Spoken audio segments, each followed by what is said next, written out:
অনেকদিন পর আমি টাটকা মাংস আর টাটকা রক্ত খাবো।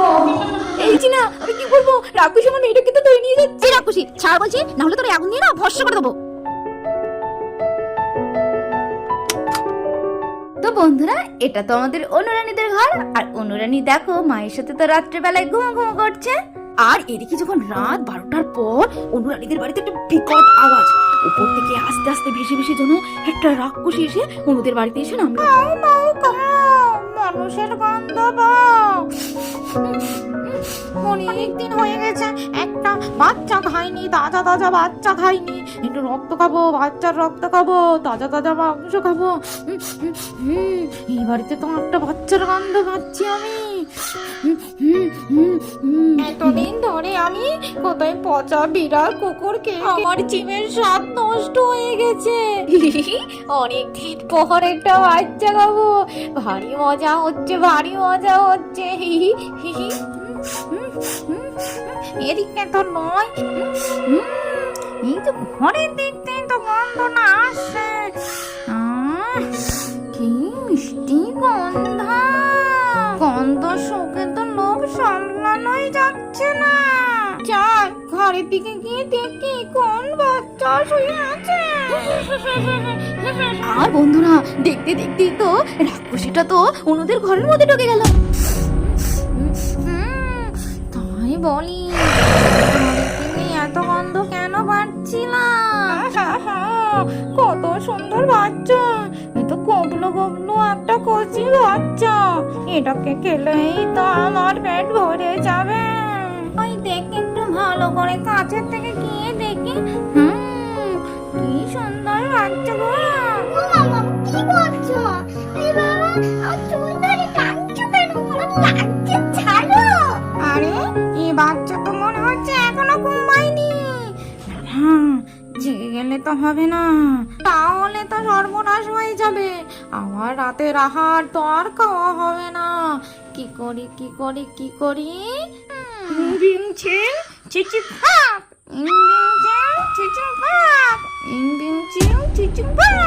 কি বাবা, বন্ধুরা দেখতে পাচ্ছ? হ্যাঁ, ওই রাক্ষসীটা জিনার ছদ্মবেশ নিয়ে নিল। এবার তো তোকে নিয়ে যাওয়ার থেকে কেউ আটকাতে পারবে না। আমি তো তোর এই বাড়ি থেকে বার করি, তারপরে কি করে খাওয়া যায় তোকে দেখছি। আমার সঙ্গে ঘুরতে যাবি?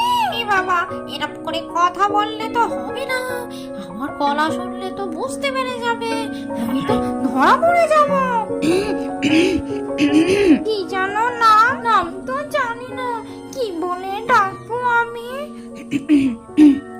এই মেয়ে, এই সোনা, সোনা। না, এত টাকা ঢাকছি, কিছুতেই তো উঠছে না। এক কাজ করি বড়, ওর মায়ের কোল থেকে না আস্তে আস্তে তুলে নি। আর যখন রাক্ষসীটা বন্দনা আন্টির কোল থেকে অনুকে তুলে নিচ্ছিল, ঠিক তখনই তো বন্দনা আন্টির ঘুমটা গেল ভেঙে। আহা, আরে আরে, তুই যে না এই রাতটা আমাদের ঘরে? কি রে, কি হয়েছে? হ্যাঁ, কোনো সমস্যার মধ্যে পড়লি? হ্যাঁ বল। আর তাছাড়া তুই ঘরের মধ্যে ঢুকলি কি করে? হ্যাঁ, আমি তো ঘরে ছিটকুনি দিয়ে ঘুমিয়েছিলাম। উফ দিদি ভাই, একটার পর একটা তো তুই প্রশ্ন করেই যাচ্ছিস।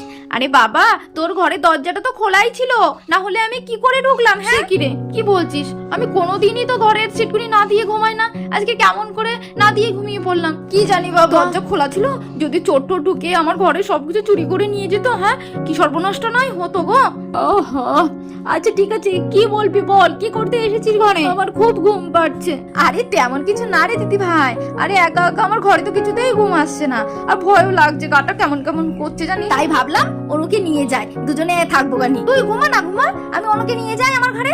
আয় অনু, আয়, চল তুই আর আমি না একসাথে আজ ঘুমাবো। হ্যাঁ, অনুকে নিয়ে যাচ্ছিস? আচ্ছা ঠিক আছে, নিয়ে যা। কি ঘুম পাচ্ছে। এরপর বন্ধুরা, রাক্ষসীটা তো অনুকে নিয়ে তাড়াতাড়ি তো ঘর থেকে বেরিয়ে এলো। কি মজা, তোর মাকে তো আমি ঢপ দিয়ে তোকে ঘর থেকে বার করে নিয়ে আসলাম। আহা, কোলে আমার কত সুন্দর বাচ্চা। মাংস খাবো, তাজা তাজা মাংস খাবো, রক্ত খাবো। আজ আমার পেটটা তো পুরোটাই ভরে যাবে। কতদিন খাইনি। মাঝিমণি, তুমি আমার ঘর থেকে বাইরে বের করে নিয়ে আসলে কেন? চলো, তোমার ঘরে তুমি আমাকে নিয়ে চলো। হ্যাঁ রে, আমার ঘরেই তো তোকে নিয়ে যাব বলে তো তোর ঘর থেকে বার করে নিয়ে আসলাম। মাঝিমণি, তুমি এরকম করে কথা বলছো কেন গো? এইরকম করে কথা বলছি কেন? দাঁড়া, তাহলে দেখ আমি কে। দেখছিস আমি কে? ওরে বাবা, তুমি কে? হ্যাঁ, কে তুমি? তুমি তোমার মাঝিমণি না? ও বাবা রে, ভয় ভয়। মামাম, তুমি আমাকে বাঁচাও, বাঁচাও। কি বিশ্রী দেখতে, ভূতের মতো দেখতে। মামাম, বাঁচাও, বাঁচাও, মামাম, বাঁচাও। তুই আমার কি বললি? হ্যাঁ, আমার ভূতের মতো দেখতে? আমি কত সুন্দরী তুই জানিস? হ্যাঁ, আমি রাক্ষস রাজার 11 নম্বর বউ, রানী কটকটি। ওরে বাবা, এ তো রাক্ষসী। হ্যাঁ, তুমি তো একবারই আমাকে খেয়ে নেবে গো। তুমি আমাকে ছেড়ে দাও না গো। মামাম, তুমি আমাকে বাঁচাও, মামাম, বাঁচাও। আমাকে রাক্ষসী ধরে নিয়ে যাচ্ছে, মামাম। যতই চিল্লামিল্লি করিস না কেন, কেউ শুনতে পাবে না। সবাই যে ঘুমাচ্ছে, তোকে এবার শান্তি করে খাবো। আর এদিকে আমাদের জিনামাসিমণির ঘরে তো জিনামাসি ঘুমিয়ে রয়েছে। আর এমন সময় আমাদের জিনামাসির ঘুমটা গেল ভেঙে। উফ, এই রাতের বেলায় এখন আবার বাথরুম পেয়েছে। হ্যাঁ, কি সহ্য করা যায়? উফ, খুব তো চাপও লেগেছে। না গেলে তো হবেই না। যাই যাই, তার থেকে বরং চলে যাই। এই হাফ রাত্রে কেন যে বাথরুম পায় তে কে জানে। ও বাবা, রাম রাম রাম, ওকে আমি কাকে দেখছি? হ্যাঁ, ও বাবা, এই তো একটা রাক্ষসী ভূত। আমি তো কিছুই বুঝতে পারছি না। বাবা, বিকট দেখছে। হ্যাঁ, আবার কলি মনে হচ্ছে কেউ একজন আছে। হ্যাঁ, আমি এখন কি করি? হ্যাঁ, কি করবো আমি এখন? হ্যাঁ, আমি কি দেখবো কোলে কেউ আছে না? দিদিভাইকে ডাকবো? না না, দেখে একবার দেখি না। বাবা, এটা তোমাদের অনু। এই কে তুমি? হ্যাঁ, আমাদের অনুকে নিয়ে তুমি কোথায় যাচ্ছ? মাঝিমণি, তুমি এসেছো, এসেছো।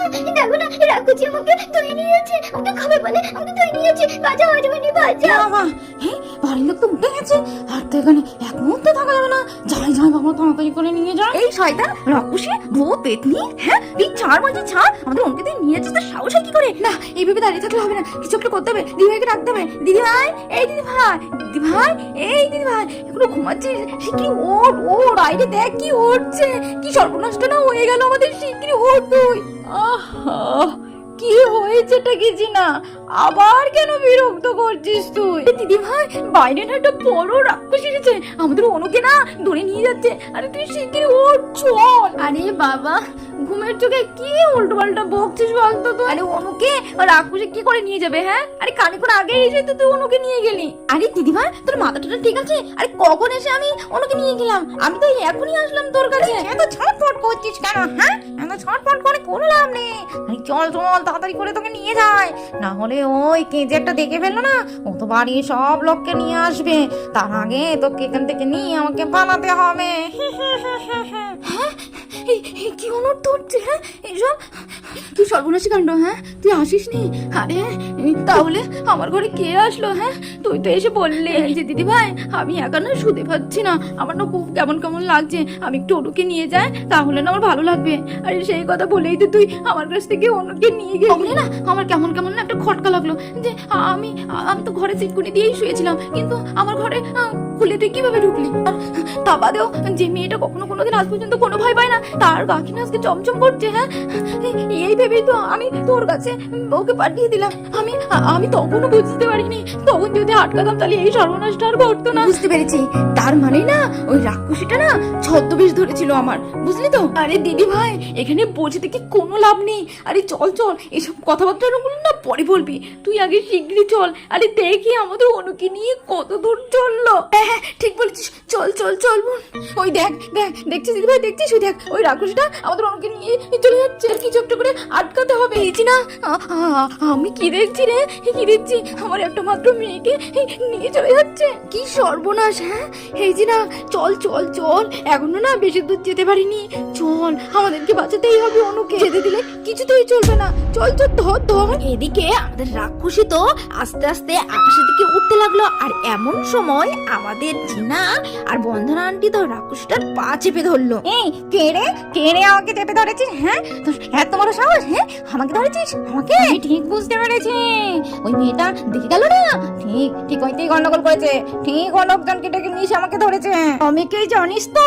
তুই যেই হোস না কেন রাক্ষসী, হ্যাঁ তুই আমার চোখের সামনে তো তুই আমার মেয়েকে নিয়ে যাবি? তোর এত বড় সাহস? হ্যাঁ আমিও সেই মেয়ে না, বুঝলি তো, যে সহজে তোকে আমি ছেড়ে দেবো না, আমার জীবন দিয়ে দেবো, কিন্তু আমার মেয়েকে আমি ছাড়বো না। ছাড়বি না তো? হ্যাঁ ছাড়বি না তো? আমি কিন্তু যে সে রাক্ষসী না, আমি কিন্তু রাক্ষস রাজার 11 নম্বর রানী কটকটি। আরে শয়তান রাক্ষসী, তুই 11 নম্বর হোক আর 100 নম্বর হোক, তুই আমাকে মেয়েকে ছাড় বলছি, ছাড়। জিনো ধর ফেল। দিদি ভাই ফেলছি, আর একটুখানি চেষ্টা করা হবে। এই করতে করতে বন্ধনা আন্টি আর জিনা মাসিমণি তো ওই রাক্ষসটাকে মাটিতে ফেলে দিল। জিনা মার, এত সাহস আমার মেয়েকে নিয়ে যাওয়ার? ছাড় বলছি, আমি কিছুতেই যাবো না, আমার কাছ থেকে কেড়ে নিচ্ছি তাই কি? আমি আবার আসবো, তোর মেয়েকে আমি কখনই পাবো। আয় অনুমা, তাড়াতাড়ি চলে বাবা চলে। আমাদের বন্ধনা আন্টি যখন অনুকে কেড়ে নিল রাক্ষসীটার হাত থেকে, তখন তো রাক্ষসীটা রাগে গুমড়াতে থাকলো। আমি ছাড়বো না তোদেরকে, আমি কাউকে ছাড়বো না, করিনি তাই কি? তোর মেয়েকে আমি খাবো। ওরে শয়তান রাক্ষসী, হ্যাঁ তোর এখনো শিক্ষা হয়নি? আমাদের বাড়ি থেকে তুই চলে যা বলছি। দাঁড়া, তোর এইভাবে হবে না, দাঁড়া আসছি, আমি তোর ব্যবস্থা করছি। আর কিছুক্ষণ পরে আমাদের জিনা মাসিমণি তো আগুন নিয়ে এসে রাক্ষসীটা কি ভয় দেখাতে লাগ। যাবি না তো? এই আগুন দিয়ে না তোকে ভস্ম করে দেবো। আর বন্ধুরা, রাক্ষসীটা তো আগুন দেখে আরো তো ভয় পেয়ে গেল। তোদেরকে কাউকে ছাড়বো না, তোরা আমার মুখের খাবার কেড়ে নিলি, তোদেরকে আমি কাউকে ছাড়বো না, তোদের সবাইকে আমি খাবো, আমি আবার ফিরে আসবো। এই বলে বন্ধুরা রাক্ষসটা তো আবার আকাশের দিকে উড়ে গেল। জিনা, রাক্ষসটা আবার কি বলতে গেল, বলছে আবার আসবে নাকি? আরে দিদি ভাই তুই ছাড় তো, আবার যখন আসবে ঠিক তখন দেখা যাবে। আমাদের ওর কিনা খুব সাবধানে রাখতে হবে, বুঝলি তো? চল আমরা ঘরের দিকে যাই, বাইরে থাকাটা একদম উচিত নয়। জিনা তুই ঠিক বলেছিস, চল। এই বলে আমাদের বন্ধনা আন্টি আর জিনা মাসিমণি তো অনুকে ঘরের ভিতরে নিয়ে চলে গেল। তো বন্ধুরা আজকে ভিডিওটা কেমন লাগলো? ভিডিওটি যদি ভালো লাগে লাইক কমেন্ট শেয়ার করতে ভুলো না, আর অবশ্যই চ্যানেলটা সাবস্ক্রাইব করে দিও। দেখা হচ্ছে নেক্সট ভিডিওতে, ততক্ষণ ভালো থেকো, সুস্থ থেকো, টাটা।